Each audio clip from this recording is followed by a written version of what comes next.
जय हिंद बच्चों। आज क्लास 11th फिजिक्स के 5th chapter laws of motion का 15th लेक्चर है। लेक्चर का नंबर 5.15 और आज आप पढ़ेंगे laws of kinetic friction. Kinetic friction के लॉज क्या होते हैं। आपने अगर इस लेक्चर को अच्छे से समझना है तो बेटा सबसे पहले आप जो है 5.13 लेक्चर नंबर जरूर देख लें, क्योंकि उसी में मैंने सारे टाइप्स बता रखे हैं। Friction, static friction, limiting static friction, kinetic friction, rolling friction, sliding friction, maximum static friction, इस सारे टाइप के जो फ्रिक्शन, तो उसको अगर आप देख लेंगे तो आपको अच्छे समझ में आएगा। और अगर आपने पढ़ रखा है तो बहुत अच्छी बात है। तो आप कंटिन्यू कर दें। Laws of kinetic friction. तो देखो पहला लॉ जो है बच्चों वो ये है कि जब काइनेटिक फ्रिक्शन बोलते किसे हैं, जब कोई बॉडी, देखो वैसे तो काइनेटिक फ्रिक्शन में भी दो टाइप्स होते हैं, क्योंकि जब कोई बॉडी चल रही होती है तब उस बॉडी और जिस सरफेस पे वो चल रही है उसके बीच में जो फोर्स ऑफ फ्रिक्शन लगेगा वो कहलाएगा काइनेटिक फ्रिक्शन। काइनेटिक का मतलब वही है, उसमें मोशन हो। काइनेटिक एनर्जी आपने सुना होगा, हाफ mv² उसका फॉर्मूला होता है। तो v जब होगा, वेलोसिटी होगी, तभी तो बोलेंगे काइनेटिक एनर्जी होगी। तो काइनेटिक फ्रिक्शन का मतलब है बॉडी मूव कर रही। अब मूव दो तरीके से कर सकती है, या तो वो पहिए पे चल रही हो, समझ रहे हो, या तो पहिए पे चल रही है, जैसे कार हो गया, ट्रक हो गया, बस हो गया, ट्रेन हो गई, या वो स्लाइड होकर चल रही, उसको घसीट रहा है। तो जब घसीट रहा है तो वो स्लाइडिंग फ्रिक्शन हो गया, और पहिए पे चल रहा है तो वो रोलिंग फ्रिक्शन हो गया। तो दोनों के लिए ये, ऐसा नहीं कि रोलिंग के लिए अलग है उसके लिए। तो ये लॉज ऑफ काइनेटिक फ्रिक्शन है, चाहे स्लाइडिंग फ्रिक्शन हो चाहे रोलिंग फ्रिक्शन हो, दोनों के लिए बात कर रहे हैं। तो वो क्या कर रहे हैं, पहला जो है कि जो काइनेटिक फ्रिक्शन है वो जो दो सरफेस की बात करें जो कांटेक्ट में होंगे। जैसे मान लो ये हॉरिजॉन्टल सरफेस है, इस पे कोई ब्लॉक जा रहा है, चाहे वो स्लाइड करके जा रहा हो, चाहे वो रोल करके जा रहा हो, चाहे वो पहिए पे चल रहा हो, कोई गाड़ी हो, या किसी चीज को किसी ब्लॉक को हम खींच रहे हैं, उससे मतलब नहीं, हम ये कहेंगे मूव कर रहा है।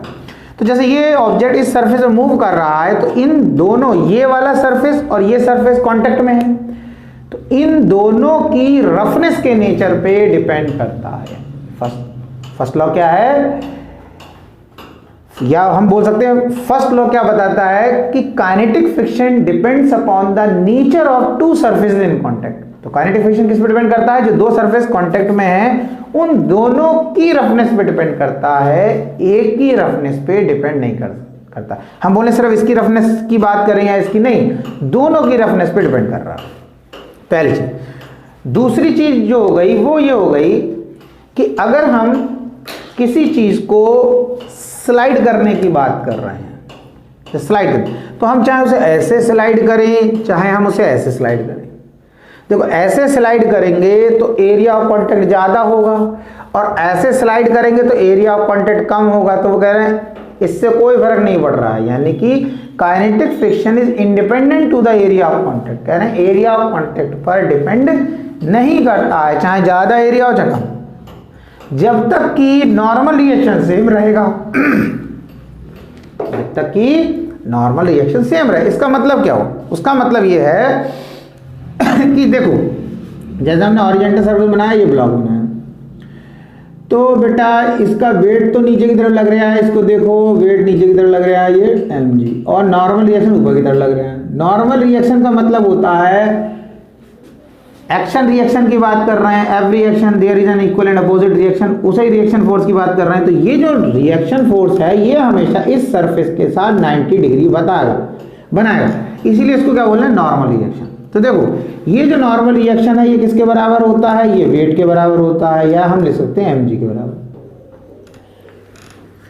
काइनेटिक फ्रिक्शन की बात कर रहे हैं, वो काइनेटिक फ्रिक्शन जो है वो एरिया ऑफ कांटेक्ट पर डिपेंड नहीं करता है।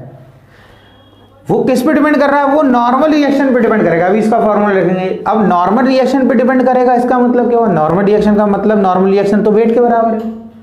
इसका ये मतलब हुआ कि अगर वेट में चेंज आ जाए, वेट कम या ज्यादा हो जाए तो काइनेटिक फ्रिक्शन में चेंज आएगा, लेकिन अगर वेट में कोई चेंज नहीं आया तो काइनेटिक फ्रिक्शन में चेंज नहीं आएगा। लेकिन वेट में नहीं लिखा, उसमें लिखा है नॉर्मल रिएक्शन में कोई चेंज आए या ना आए। तो नॉर्मल रिएक्शन में फिर बता रहा हूं वेट पे डिपेंड कर रहा है, जितना वेट होगा उतना ही नॉर्मल रिएक्शन, क्योंकि जितना इसका वेट ज्यादा उतना ज्यादा नीचे की तरफ फोर्स लगाएगा, उतना ही जिस सरफेस जिस पे रखा है वो उस पे ऊपर की तरफ नॉर्मल रिएक्शन ज़्यादा लगाएगा। बात समझ में आ गई। तो दूसरा independent to the area of contact है और नॉर्मल रिएक्शन पे डिपेंड कर रहा है। नॉर्मल रिएक्शन पे कैसे डिपेंड कर रहा है अभी इसका फॉर्मूला ले पाएंगे। फिर चौथा लॉ, तीसरा लॉ की बात अगर हम करें तो वो कह रहा है कि जो काइनेटिक फ्रिक्शन है वो वेलोसिटी पे डिपेंड नहीं करता। जनरल कंडीशन की बात करें कि मतलब कोई ऑब्जेक्ट जो है 40 किलोमीटर पर आवर की स्पीड से जा रहा है तब भी उस पर काइनेटिक फ्रिक्शन उतना ही लग रहा है, वो 60 की स्पीड पे जा रहा है तब भी उतना ही लग रहा है, 100 की स्पीड जा रहा है तो भी 200 की स्पीड जा रहा है तो बहुत ही एक्स्ट्राऑर्डिनरी एक्सट्रीम लेवल की स्पीड हो गई उसकी बात नहीं कर रहे हैं। जर्नल जब आपसे पूछा जाएगा तो आप यही लिखोगे कि kinetic friction is independent to the velocity of the object. Kinetic friction object की वेलोसिटी पे डिपेंड नहीं करता है। बात समझ में आ गई। ठीक, लास्ट आपको समझना है जो काइनेटिक फ्रिक्शन है उसकी बात जो हम करेंगे वो काइनेटिक फ्रिक्शन जो है वो डायरेक्टली प्रोपोर्शनल है नॉर्मल रिएक्शन के। किसके प्रोपोर्शनल है? Normal reaction. बात समझ में आया? मतलब कहने का ये है, मैंने आपको जैसे पहले बताया कि भाई नॉर्मल रिएक्शन किसके बराबर है? वेट के बराबर। तो अगर ऑब्जेक्ट का वेट कम या ज्यादा हो जाए तो इसमें फर्क आएगा, इसमें चेंज आएगा, वैसे इसमें कोई चेंज नहीं आएगा। अब आपको पता है बहुत बचपन से पढ़ते चला प्रोपोर्शनलिटी का साइन हटाते तो कांस्टेंट लगाते हैं। तो यहाँ पर हमने क्या करा? प्रोपोर्शनलिटी का साइन हटाया, इक्वल्स टू लगाया और एक कांस्टेंट लगाया। उस कांस्टेंट को बोलते हैं कोफिशिएंट ऑफ फ्रिक्शन। अब ये कैसी स्थिति में कैसी कंडीशन में लग रहा है? जब ऑब्जेक्ट मोशन में है तो उसको के और लगा देंगे, यानी कोफिशिएंट ऑफ काइनेटिक फ्रिक्शन और आर की जगह आर लिख देंगे। तो ये कर हो गया एफ के हो गया, इक्वल्स टू हो गया, म्यू के हो गया और आर की जगह हम क्या ले सकते हैं? M G. ठीक है ना? ठीक है। तो ये हमारा क्या हो गया? फॉर्मूला हो गया किसका? काइनेटिक फ्रिक्शन निकालने का। मैं आपको एक चीज बता दूं, आपने स्टैटिक फ्रिक्शन पढ़ा होगा। स्टैटिक फ्रिक्शन जो होता है यानी कोफिशिएंट ऑफ स्टैटिक फ्रिक्शन जो होता है वो कोफिशिएंट ऑफ काइनेटिक फ्रिक्शन से ज्यादा होता है हमेशा। जैसे ब्लॉक यही है, ये ब्लॉक यही रहेगा, मास यही है, फिक्स है इसका भी मास। अगर ये रेस्ट में जब होगा तब हम इसे मूव कराने की कोशिश करेंगे। उस कंडीशन में म्यू एस की वैल्यू को जब हम लेंगे तो उसकी वैल्यू, और जब हम इसे मूव करा देंगे, जब ये चलने लगेगा तब ये म्यू के की वैल्यू लगेगी। तो म्यू एस की वैल्यू म्यू के की वैल्यू से हमेशा ज्यादा होती है। कोफिशिएंट ऑफ स्टैटिक फ्रिक्शन जो होता है वो ग्रेटर होता है कोफिशिएंट ऑफ काइनेटिक फ्रिक्शन से। इसीलिए कोई ऑब्जेक्ट जब एक रुका हुआ होता है तो उसे हमें चलाने के लिए ज़्यादा फोर्स लगाना पड़ता है। जब एक बार वो चलने लगता है तो हम उसे कम फोर्स लगाना पड़ता है उसको मूव कराने के लिए। लेकिन जब रुका होता है, रुके से उसे चलाने के लिए ज़्यादा फोर्स लगाना पड़ता है। तो ये 4 लॉस थे, बड़े सिंपल से थे, आप समझें और 2 प्रैक्टिस करें। एग्जाम में पूछे जाते हैं, टेस्ट में पूछे जाते हैं।